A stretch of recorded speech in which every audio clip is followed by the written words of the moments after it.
Hello दोस्तों, मैं हूं एडवोकेट ईशान, एक्सपर्ट वकील में आपका स्वागत है।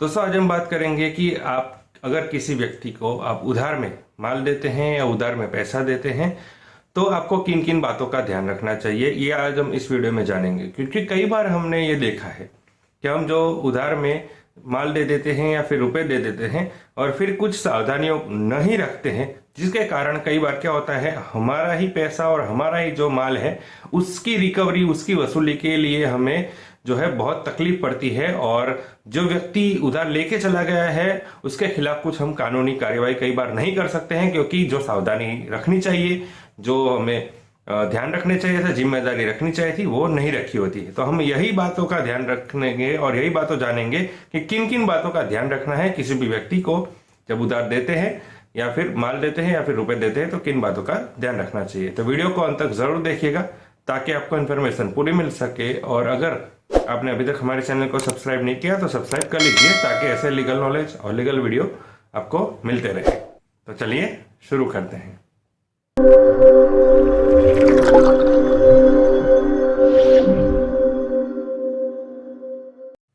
तो फ्रेंड्स, बात करें कि किस व्यक्ति को, किसी भी व्यक्ति को अगर जब हम उधार देते हैं, चाहे माल के स्वरूप में हो या फिर नकद के स्वरूप में, रुपए के स्वरूप में, तो हमें क्या क्या बातों का ध्यान रखना चाहिए। तो सबसे पहले कानून ने हमें ये एक जिम्मेदारी दी है कि अगर किसी व्यक्ति के, अगर आप उधार देते हैं चाहे माल हो या फिर रुपए हो, तो कुछ जिम्मेदारियों का पालन करना पर जरूरी है। अगर आप उस जिम्मेदारियों का पालन नहीं करते हैं तो आप अपने ही पैसों की वसूली के लिए आप एक कमजोर पड़ जाएंगे। जिसमें सबसे पहली बात ध्यान रखने की बात यह है कि अगर जो ट्रांजेक्शन है वो 10,000 रुपए से ऊपर का है तो उसकी लेन देन है नकद में ना करें, यानी कि कैश ट्रांजेक्शन ना करें। 10,000 से नीचे का है तब तक आप कैश करते हैं, ठीक है।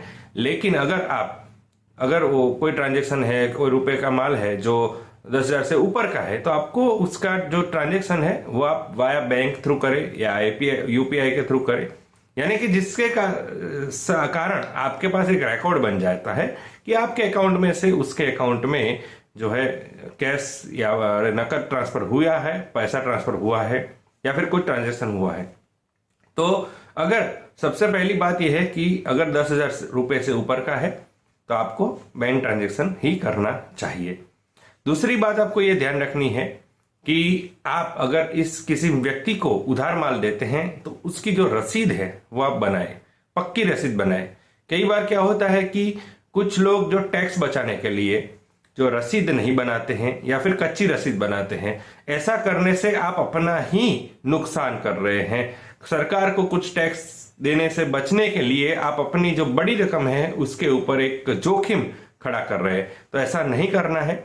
जो भी रसीद है वो पक्की रसीद बनाएं आप कि इस माल की रसीद है, इतने रुपए का उधार माल दिया गया है, इस व्यक्ति को दिया गया है, उसके वहां पर हस्ताक्षर भी उसे लेने हैं कि उसने माल रिसीव्ड किया है।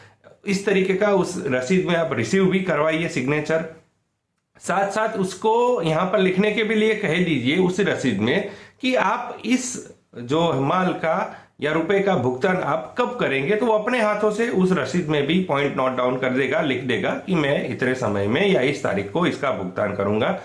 और जो टैक्स वाली रसीद होगी, यानी कि कंप्लीट सारे टैक्स जो गवर्नमेंट को पे करने हैं वो आपने पे कर किए वाली टैक्स की रसीद है, तो एक पक्की रसीद हो जाएगी, जिससे आपके पास एक मजबूत एविडेंस आ जाएगा कि आपने उधार माल दिया है, इस व्यक्ति को दिया है, इतने रुपए का दिया है, इस तारीख को दिया था, और उसने उसी रसीद में भी वहां पर लिखा है कि वो इसने तारीख को वो इसका भुगतान करेगा। तो ये पक्की रसीद भी आपको वहां पर लेनी है।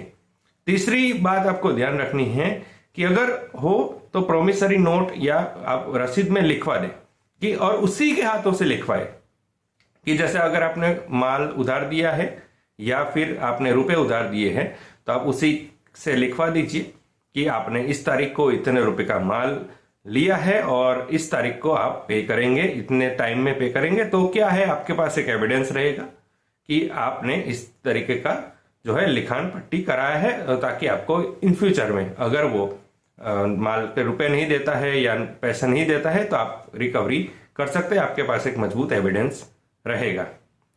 चौथी बात आपको ध्यान रखनी है कि आपको सिक्योरिटी के तौर पे चेक ले लेना है।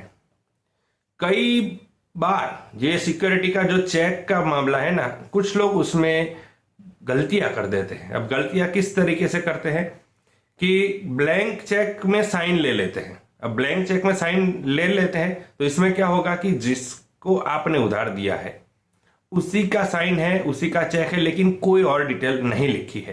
तो यहां पर क्या आएगा कि इन फ्यूचर अगर आप अपने हाथ से सारी डिटेल इसमें भरते हैं तो वो ये कह सकता है इन कोर्ट में कई बार कि उसकी चेकबुक थी, वो साइन हुई थी और गुम गई थी और आपने उसका मिसयूज किया है। तो कई बार ये चीज आपको जो है नड़ सकती है कोर्ट में, आपको आपके खिलाफ जा सकती है।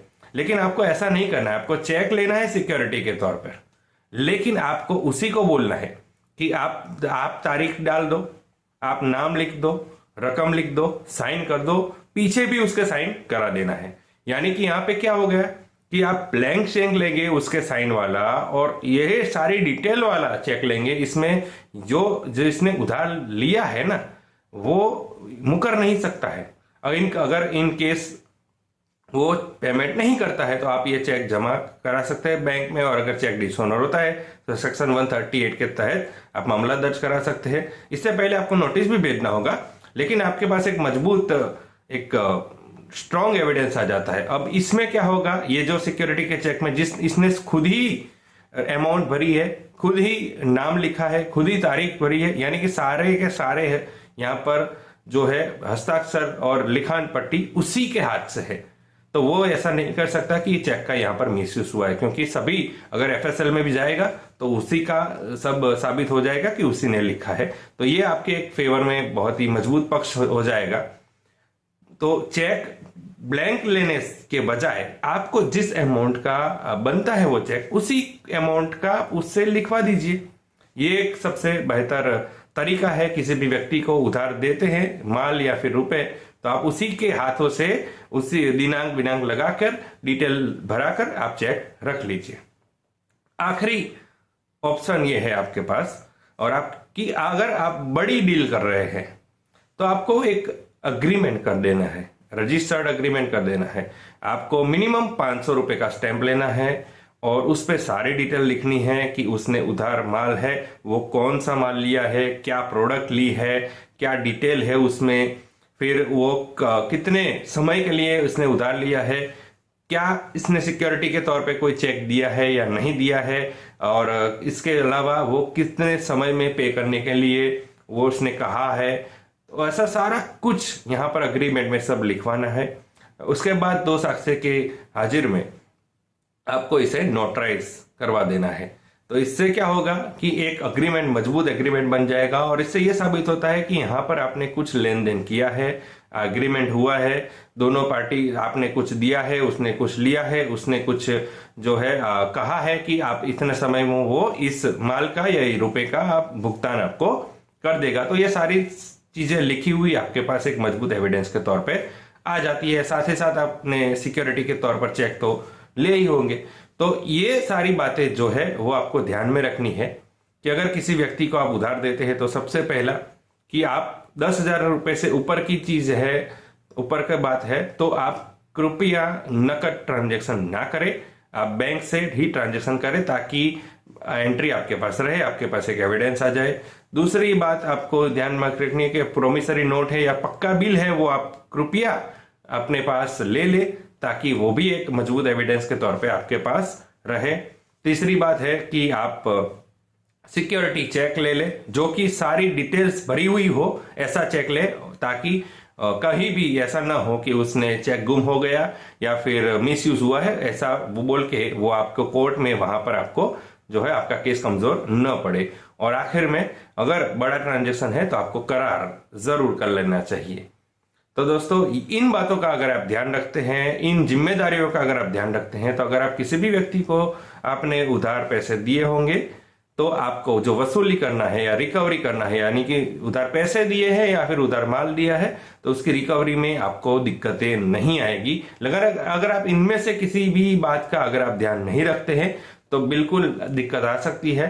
हालांकि अगर आपके पास कोई भी एविडेंस नहीं है, फिर भी अगर आपने दिए हैं वैसा कुछ साबित हो रहा है, तो आप सीपीसी ऑर्डर 37 के मुताबिक आप सिविल केस फाइल कर सकते हैं। इसके लिए डिटेल में जानने के लिए वीडियो आई बटन पर क्लिक करेंगे तो आपको वीडियो वहां पर आपको मिल जाएगा। जो आप वीडियो आपको पूरा देख आप उसके मुताबिक प्रोसीजर करेंगे तो आप उधार जो है दिए पैसे उसकी रिकवरी कर सकते हैं। तो दोस्तों ये थी इन्फॉर्मेशन। कैसी लगी इन्फॉर्मेशन जरूर बताइएगा। दोस्तों अगर आपको ये वीडियो अच्छा लगा है तो इसे लाइक कीजिए, शेयर कीजिए। कोई सवाल हो तो आप कमेंट कर सकते हैं, या फिर दोस्तों अगर आपने अभी तक हमारे चैनल को सब्सक्राइब नहीं किया तो अभी सब्सक्राइब कर लीजिए और साथ ही में बेल आइकन भी दबा दीजिए, ताकि ऐसे ही लीगल नॉलेज और लीगल वीडियो जैसे ही अपलोड हो आप तक नोटिफिकेशन तुरंत पहुंच सके। इसके साथ ही आप हमें हमारे सोशल मीडिया प्लेटफॉर्म फेसबुक है, ट्विटर है, इंस्टाग्राम और लिंक्डइन पर भी फॉलो कर सकते हैं। और इस वीडियो को पूरा देखने के लिए धन्यवाद।